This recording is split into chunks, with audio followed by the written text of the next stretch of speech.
Praise the lord. ప్రభు అయిన యేసుక్రీస్తు నామంలో ప్రతి ఉదయం దేవునితో సమయం అనే కార్యక్రమానికి మిమ్మల్ని ప్రేమపూర్వకంగా ఆహ్వానిస్తున్నాను.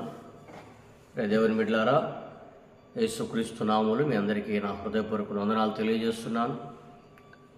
పరిశుద్ధ బైబిల్ గ్రంథంలో నుండి ఈ దినం కొన్ని లేఖన భాగాలు మనం ధ్యానం చేసుకుందాం. సామెతల గ్రంథం 1వ అధ్యాయం 30-31 వచనాలు నేను చదువుతాను. జాగ్రత్తగా ఆలకించండి. నా ఆలోచన విననొల్లకు పోయిరి, నా గద్దింపును వారు కేవలము తృణీకరించిరి. కాబట్టి వారు తమ ప్రవర్తనకు తగిన ఫలమును అనుభవించెదరు. ప్రియులారా, ఇక్కడ రాయబడినటువంటి ఈ మాట ఎవరి గురించి చెప్పబడుతుంది అని మనం గమనిస్తే,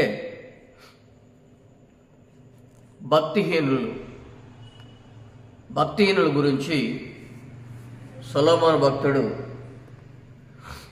తెలియజేస్తూ రాస్తున్నటువంటి మాట ఇది. భక్తిహీనుల గట జ్ఞానం అసహ్యమైనట. జ్ఞానం పొందుకోవాలని వారిని అనేక సార్లు గద్దించినప్పుడు వారు గద్దింపుని తృణీకరిస్తూ గద్దింపుకు చెవియొగ్గలేక, గద్దిస్తున్నప్పుడు ఆ గద్దింపుకు లోబడక వారి జీవితాలను వాళ్ళు తృణీకరించి వారి యొక్క ప్రవర్తన ఫలాన్ని వాళ్ళు అనుభవించినట్లుగా మనం ఇక్కడ చూస్తున్నాం. ప్రియులారా, ఒక తాగుబోతున్నాడండి. ఆ తాగుబోతుని మనం ఎవరే తాగొద్దురనైనా తాగితే పాడైపోతావు, ఆరోగ్యం పాడైపోతుంది, లివర్ పాడైపోతుంది, నీ కుటుంబం భ్రష్టత్వంలోకి వెళ్ళిపోతుంది, నీ భార్య పిల్లలు అనాథలైపోతారు అని వాడు ఎన్నిసార్లు మనం చెప్పినా కూడా వాడు లోపడకపోతే వాని యొక్క అంతం ఎలా ఉంటుంది? ఎప్పుడైనా ఆలోచన చేశారా? మన కళ్ళ ముందు అనేక మంది తాగుబోతులు కనపడుతుంటారు. వారందరి జీవితాలు కూడా ఎలా ఉంటాయంటే, సరిగా భార్యను చూసుకోలేక, కడుపును పుట్టినటువంటి కుమార్తెలను కానీ కుమారులను కానీ కడుపు నిండా పట్టెడు అన్నం పెట్టలేక చేతులు ముడుచుకొని కూర్చుంటూ ఉంటే ఆ దౌర్భాగ్యమైన పరిస్థితి ఎలా ఉంటుందో ఒకసారి ఆలోచన చేయండి. ఒకసారి గద్దింపు ఎందుకు కలుగుతుంది అంటే, జ్ఞానం తెచ్చుకోమని ఒక వ్యక్తిని, ఒక మనిషి అయినా, జ్ఞానం కలిగినటువంటి వాడైనా, దేవుని వాక్యమైనా గద్దిస్తుంది. ఆ గద్దింపుని పెడచెవిని పెట్టి ఆ గద్దింపుకు లోబడక మా ఇష్టం వచ్చినట్లుగా మేము బ్రతుకుతాము అన్నట్లుగా జీవిస్తే ఎవరు పాడైపోతారు? అంటే దేవుని బిడ్డలారా, పరిశుద్ధ బైబిల్ గ్రంథంలో కొందరి జీవితాలను మనం చూస్తే, పేతురు 3 సార్లు నీవు అబద్ధం ఆడతావు అని యేసు ప్రభు చెప్పకనే చెప్పారా? యేసు ప్రభు చెప్పినప్పుడు పేతురు ఏమనుకున్నాడు? నా అంత భక్తుడు పడిపోతాడా? నా అంతటి భక్తుడు అబద్ధం ఆడతాడా? నాలాంటి భక్తుడు, శిష్యులలో రాయి లాంటి వాడిని అనిపించుకున్నటువంటి వాడిని, శిష్యులలో ప్రప్రథముడిని, శిష్యులలో యేసు ప్రభుతో పాటు ధైర్యంగా మాట్లాడగలిగినటువంటి వ్యక్తిని, అనేక అద్భుతాలు చేయగలిగినటువంటి వాడిని నేను పడిపోతానా అని పేతురు అనుకుంటూ వచ్చాడు. కానీ చరిత్ర మనం చదివితే, యేసు ప్రభుని సిలువకు అప్పగించే ముందు పేతురు యేసు ప్రభుని వదిలిపెట్టి వెళ్ళిపోయిన తర్వాత దాక్కొని బ్రతకాల్సిన పరిస్థితి వచ్చింది. ఒక పరిసయుడు, ఒక చిన్నది, మరొక సహోదరి, వీళ్ళ ముగ్గురు ఎదురయ్యి పేతురుని నీవు యేసు ప్రభు శిష్యుల్లో ఒకడివి కదా అని అంటే, పేతురు అంటున్నాడు, లేదు ఆయన ఎవరో నాకు తెలియదు, అసలు నేను ఆయన వాడిని కాను, మీరేం మాట్లాడుతున్నారు అని వక్ర బుద్ధితో పేతురు అబద్ధం ఆడాడు కదా. కానీ ప్రియ దేవుని బిడ్డలారా, గద్దింపు చెప్పినప్పుడు, గద్దింపుతో దేవుడు హెచ్చరించినప్పుడు ఎందుకు దిద్దుకోలేకపోతున్నాం అంటే, మా అంతటి భక్తి పరులు లేరులే, మా అంతటి విశ్వాసం ఎవరికి లేదులే, మాకు తెలుసు మా యొక్క భక్తి ఏమిటో, మాకు తెలుసు మా యొక్క యథార్థత ఏమిటో, మాకు తెలుసు మా జీవితం అంటే ఏంటో అని మూర్ఖంగా మనం ఆలోచించుటను బట్టి ప్రియ దేవుని బిడ్డలారా, అనేకులు ఈ దినాన విశ్వాస విషయంలో తొట్టిల్లిపోయేటువంటి జనముగా నిలబడిపోతున్నారు. విశ్వాసంలో వెనకడుగు వేసినటువంటి స్థితిలోకి వెళ్ళిపోతున్నారు. దేవుడు నిన్ను వాక్యంతో గద్దించినప్పుడు ఆ గద్దింపుని నువ్వు పెడచెవిని పెడితే ప్రియ దేవుని బిడ్డ, విశ్వాసంలో భ్రష్టులమైపోతాం, విశ్వాసంలో వెనకబడినటువంటి వారమైపోతాం, దేవుని సన్నిధిలో మరలా తిరిగి కోలుకోలేనిటువంటి దౌర్భాగ్యపు స్థితిలోకి వెళ్ళిపోతాం. ఒకసారి మనం ఆలోచించాలి. దినాన పరిశుద్ధ బైబిల్ గ్రంథములో నుండి ఒక చిన్న లేఖన భాగాన్ని మరొకసారి మనం చూద్దాం. అదే సామెతల గ్రంథం 10వ అధ్యాయం 17వ వచనాన్ని నేను చదువుతాను. ఉపదేశమును అంగీకరించువాడు జీవ మార్గములో ఉన్నాడు, గద్దింపునకు లోబడిన వాడు త్రోవ తప్పును. విన్నారు ఈ మాట? ఉపదేశమును అంగీకరించువాడంట జీవ మార్గములో ఉన్నాడంట, గద్దింపును అంగీకరించిన వాడు త్రోవ తప్పిపోతాడు. ఇందాక మనం చదువుకున్నాం కదా, ఇందాక విన్నాం కదా, పేతురు ఏమైపోయాడు? త్రోవ తప్పిపోయాడు. పేతురు జీవితమే కాదు, ఆది పురుషులైనటువంటి ఆది మానవులైనటువంటి ఆదామవ్వలు సృష్టి ఆరంభములో దేవుడు సృజించినటువంటి దేవుని యొక్క ప్రేమతో, దేవుని యొక్క స్వారూప్యంలో, దేవుని యొక్క పోలిక చొప్పున నరుని చేయుదుము రండని చెప్పి తండ్రి కుమార పరిశుద్ధాత్మ త్రియేక దేవుడు మానవుని తయారు చేసి ఒక చక్కని తోటను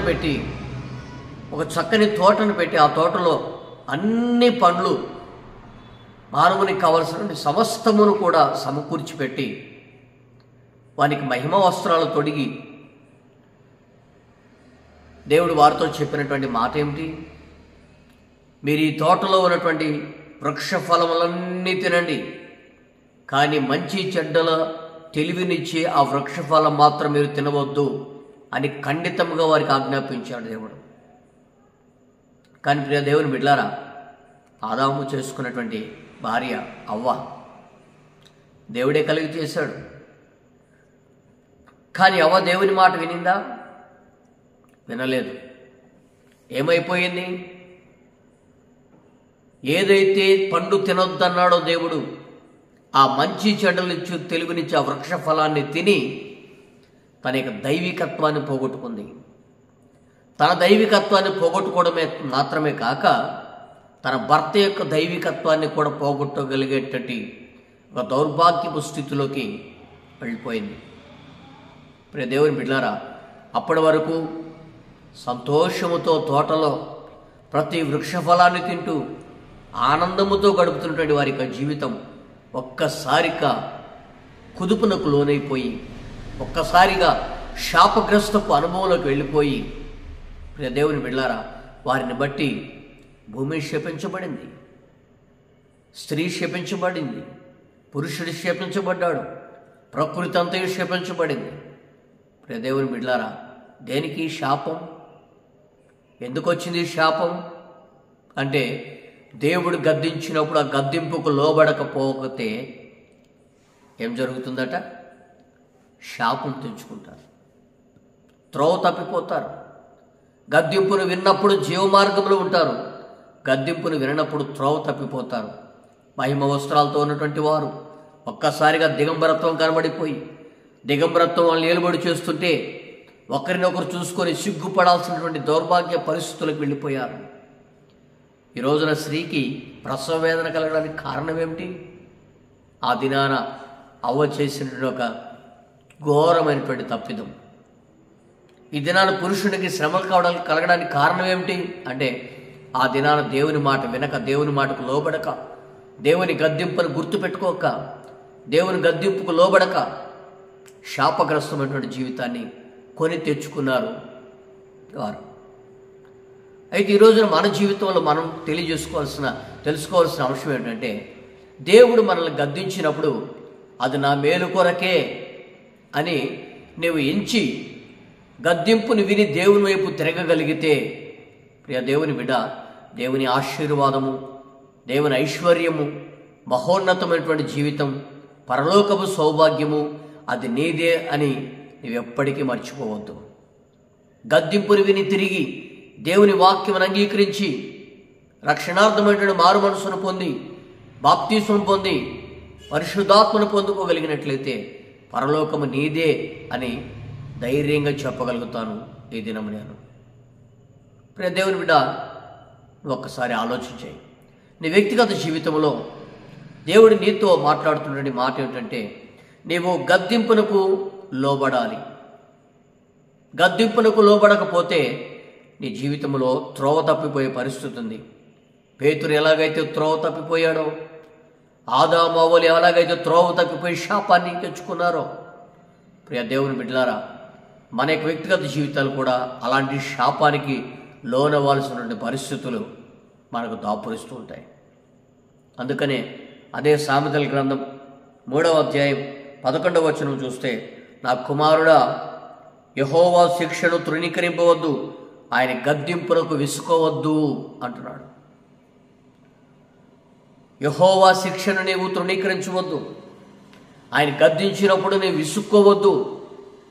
కొంతమందికి అనిపిస్తుంటుంది, దేవుని వాక్యం చెప్తుంటే ఎందుకు పద్దాకల ఈయన ఇట్లా చెప్తుంటాడు వాక్యం, ఎందుకు పద్దాకలు ఈయన మా గురించి చెప్తుంటాడు వాక్యం, ఎందుకు ఈయన పద్దాకల పరరోళ్ళ గురించి చెప్తుంటాడు వాక్యం అని విసుక్కునేటువంటి దౌర్భాగ్య పరిస్థితి వస్తుంది. ప్రియ దేవుని బిడ్డలారా, దేవుని వాక్యం వాళ్ళకి కాదు ప్రియులారా, మనకే.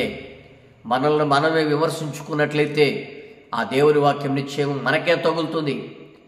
అది తగిలినప్పుడు నాకు అని నీవు గ్రహించగలిగితే, నీవు విసుక్కోకుండా దిద్దుకోగలిగితే నీ జీవితాన్ని ఆశీర్వాదకరమైనటువంటి అనుభవంలో నువ్వు నడిపించుకోగలవు.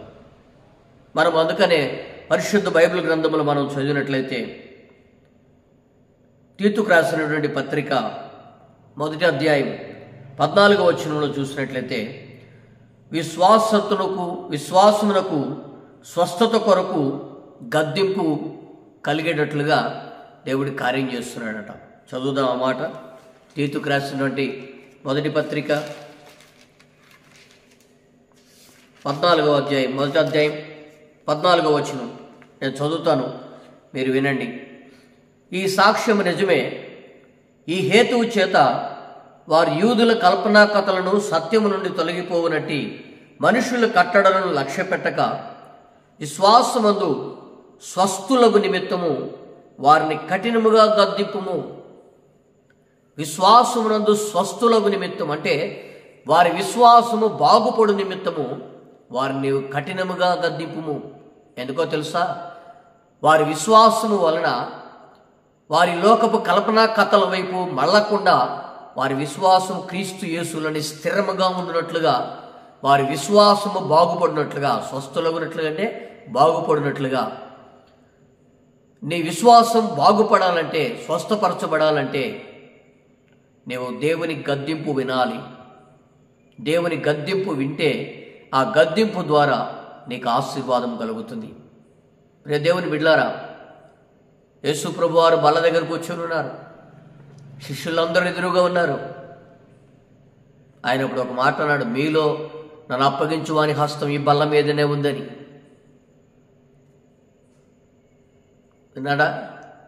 అన్నాడా? యోధ ఇస్కరియోతు విన్నాడా? విన్నవాడు ఏం చేయాలి? ప్రభువా నన్ను క్షమించయ్యా అని చెప్పేసి ప్రభువుని క్షమాపణ అడగాల? అడగపోగా యేసు ప్రభువుని నేను అప్పగించట్లేదు అన్నట్లుగా ఏమీ ఎరగనటువంటి వానిగా మౌనంగా కూర్చొని ఉన్నాడు. ప్రియులారా, తద్వారా యోధ ఇస్కరియోతు పరిస్థితి ఏమైపోయింది? విశ్వాసం నుంచి తొలగిపోయి, భ్రష్టుడైపోయి, ఇంటికి పోయి ఉరిపెట్టుకొని చనిపోయినటువంటి అనుభవాన్ని మనం చూస్తున్నాం. ఉరిపెట్టుకొని చనిపోవాల్సిన అవసరం ఏమొచ్చింది? విశ్వాసం నుంచి తొలగిపోవాల్సిన అవసరం ఏమొచ్చింది? దేవుడు గద్దించినప్పుడు గద్దింపు వింటే ఆ శాపగ్రస్తమైనటువంటి అనుభవంలోకి నీవు వెళ్లకుండా ఉంటావు కదా. కానీ యూదా ఇస్కరియోతు తన జీవితాన్ని మార్చుకోకపోగా, మరల్చుకోకపోగా సమర్థించుకున్నాడు. ఇది నాకు కాదులే, ఇంకెవరి గురించోలే అని తను తాను సమర్థించుకుంటూ వచ్చాడు. ప్రియ దేవుని బిడ్డ, ఈరోజు నువ్వు ఆలోచించి, దేవుడి దినం ఒక్కొక్కసారి దేవుని వాక్యం ద్వారా నిన్ను సంధిస్తున్నప్పుడు, గద్దిస్తున్నప్పుడు, ఆ గద్దింపు నీవు విని ఇది నా కొరకే, దేవుని యొక్క వాక్యం మనకు తగులుతున్నప్పుడు ఇది నా కొరకే అని నువ్వు మారు మనసు పొంది పాపక్షమాపణ పొందగలిగితే దేవుని యొక్క ఆశీర్వాదం అనేదే. పెంతెకోస్తు పండుగ దినాన పరిశుద్ధాత్మతో నింపబడినటువంటి వారై పేతురు నిలబడి మాట్లాడుతున్నప్పుడు, పేతురు పాపక్షమాపణ పొందిన తరువాత పేతురు ప్రసంగిస్తూ ఉంటే ఆయా భాషలు మాట్లాడుతున్న జనములందరూ అంటున్నారు, వీళ్ళందరూ ఏమిటి మా భాషలలో దేవుని కార్యాలు వివరిస్తున్నారు అన్నప్పుడు పేతురు ప్రసంగం చేస్తే 5,000 మంది రక్షణ పొందారు. పేతురు ఏమని ప్రసంగం చేశారు? అక్కడ యేసుక్రీస్తు శిలువను గురించి, యేసుక్రీస్తు యొక్క మరణ శాసనం గురించి, యేసుక్రీస్తు యొక్క మరణం ఎందుకు జరిగిందని దాని గురించి పేతురు ప్రసంగం చేసి అనేకుల మనసులు నొచ్చుకొని, అనేకుల మనసులు గద్దింపబడి, నిజమే మేము సిలువ వేసింది రక్షకుడైనటువంటి యేసు ప్రభు అని అనేకులు తెలుసుకొని యేసు ప్రభు వైపు తిరగడం ప్రారంభించారు. ప్రియులారా, వారే ఆదిమ సంఘం. ఆదిమ సంఘములోనే ఒక గొప్ప ఉద్యమము రేకెత్తించగలిగినటువంటి గొప్ప నాయకుడిగా తర్వాత తప్పుదిద్దుకున్నటువంటి పేతురు ఒక ఘనమైనటువంటి సేవను జరిగించడం మనం చూస్తున్నాం. ఎందుకని అంటే పేతురు తప్పు చేశాడు. తర్వాత దేవుడు గద్దించినప్పుడు పేతురు తన తప్పును దిద్దుకొని సంఘ భారాన్ని తన భుజం మీద వేసుకొని ఒక ఉన్నతమైనటువంటి ఆధ్యాత్మికమైనటువంటి విలువలు కలిగినటువంటి వ్యక్తిగా పేతురు జీవిస్తూ వచ్చాడు. గద్దించినప్పుడు పేతురు జీవితంలో ఎప్పుడు ఆ గద్దింపు జ్ఞానోదయం కలిగింది అంటే దేవుడు చెప్పకనే చెప్పాడు, నువ్వు 3 అబద్ధం ఆడిన తర్వాత కోడి కూస్తుంది అని. పేతురు 3వసారి అబద్ధం ఆడిన తర్వాత కోడి కూసినప్పుడు యేసు ప్రభు వారు తనతో చెప్పిన మాట జ్ఞాపకం వచ్చింది. అయ్యో, నేనంత దౌర్భాగ్యుడును, నేను దిక్కుమాలిన వాడును, పనికి మాలిన వాడును అని చెప్పేసి పేతురు తనను తను తగ్గించుకొని యేసు ప్రభు వారి ముఖం వైపు సూటిగా చూడలేక తలదించుకొని మౌని అయి రోధిస్తున్నాడు. అందుకని యేసు ప్రభు సిలువలోంచి పునరుద్ధానుడై మరణములోంచి సమాధి గెలిచి లేచిన తర్వాత పేతురును అడుగుతున్నాడు, నువ్వు నన్ను ప్రేమిస్తున్నావా, నీవు నన్ను ప్రేమిస్తున్నావా అని 3 సార్లు పేతురుని అడిగిన తర్వాత సంఘ బాధ్యతను పేతురుకు అప్పగించాడు ప్రభు అయిన యేసుక్రీస్తు ప్రభువు. ఎందుకో తెలుసా? గద్దింపును విని గద్దింపును దిద్దుకొని తర్వాత పేతురు ఒక ఉజ్వలమైనటువంటి బలమైనటువంటి ఘనమైనటువంటి సేవ చేసినటువంటి దైవ సేవకుడిగా చరిత్రలో మిగిలిపోయాడు. ఒకసారి ప్రసంగం చేస్తే మొట్టమొదటిసారి 3,000 మంది, రెండోసారి ప్రసంగం చేస్తే 5,000 మంది రక్షణ పొందారు. అంతటి ఘనమైనటువంటి సేవ జరిగించినటువంటి పేతురే తప్పుదిద్దుకున్నప్పుడు మనం ఎంతటి వారమండి? మనలో ఏముంది? మనలో మనం ఘనముగా ఎంచుకోవడానికి మనలో ఏముంది? ఏమీ లేదు. మనం శరీరంలో కనుక ఎక్కడో ఒక చోట ఏదో ఒక పరిస్థితుల్లో మనం పొరపాటు చేస్తుంటాం. ఆ పొరపాటు చేసినప్పుడు దేవుడు మనల్ని హెచ్చరించినప్పుడు ఆ హెచ్చరికను మనం దిద్దుకొని ఒప్పుకొని ప్రభు సన్నిధి వైపు మరలా తిరగగలిగితే పేతురు లాంటి బలమైన సేవకులుగా మనం మార్చబడగలుగుతామనేది వాస్తవం. పేతురు లాంటి ఘనమైనటువంటి సేవ చేయటానికి, పేతురులాగా ఒక విశ్వాస వీరులుగా బ్రతకడానికి మనకు ఒక దేవుడు గొప్ప అవకాశాన్ని అనుగ్రహిస్తున్నాడు. అయితే ఒకటి వాస్తవం, గద్దింపును నీవు విని ఆ గద్దింపుకు నువ్వు మనసును అప్పగించుకున్నట్లయితే నీవు త్రోవ తప్పిపోకుండా జీవ మార్గంలో ఉంటావనేది వాస్తవం. అయితే భక్తిహీనులైతే ఈ గద్దింపు వినరు. భక్తిహీనులైతే ఈ గద్దింపును లక్ష్య పెట్టరు. జ్ఞానమయమైనటువంటి దేవుని యొక్క గద్దింపుని లక్ష్య పెట్టరు. ప్రియ దేవుని బిడ్డలారా, ఆ గద్దింపు దేని ద్వారా కలుగుతుందంటే దేవుని వాక్యము ద్వారా కలుగుతుంది. ఆ వాక్యము దేవుని సేవకులు మనకు ప్రకటిస్తున్నప్పుడు ఏదో ఒక పరిస్థితుల్లో మనకి జ్ఞానమైనటువంటి వాక్యము మనకు తగులుతూ ఉండగా, గద్దిస్తూ ఉండగా, మనల్ని హెచ్చరిస్తూ ఉండగా, మనల్ని మనం దిద్దుకొని దేవుని మార్గం వైపు, జీవ మార్గం వైపు మనం పయనిస్తూ మన యొక్క జీవితాన్ని నిత్య జీవానికి మనం సిద్ధపరచుకుందాము గాక. దేవుడు ఆ కృపను, ఆ భాగ్యాన్ని మనకి ఈ దినము దేవుడు దయచేయుగాక. ఆమె ప్రార్థన చేసుకుందామా. మహాపరిశుద్ధుడా, కృపగల దేవానికి వందనాలు ప్రభా. ఇదిగో తండ్రి, ఈ దినం అయినా జ్ఞానం కలిగినటువంటి వారిని గద్దింపగా తండ్రి, వారు విసుక్కుంటున్నారనేటువంటి విషయాన్ని మీరు మాకు తెలియజేశారు తండ్రి. మీ లేఖన భాగమును బట్టి మీరు మాతో మాట్లాడిన ప్రతి మాటను బట్టి స్తోత్రాలు. అవునయ్యా, గద్దింపు వినటువంటి వాడు త్రోవ తప్పిపోతాడు. గద్దింపును గుర్తించినటువంటి వాడు, దిద్దుకున్నటువంటి వాడు జీవ మార్గమును వెంబడిస్తాడని మీరు తెలియజేశారు తండ్రి. గద్దింపుకు లోబడి, గద్దింపుని విని, గద్దింపు పట్ల తన మనస్సును మార్చుకొని ఇది నా కొరకే అన్నటువంటి మంచి మనస్సు కలిగినటువంటి వ్యక్తి ఎవరైనా సరే నిత్య జీవ మార్గంలో ఉంటారని మీరు తెలియజేశారు.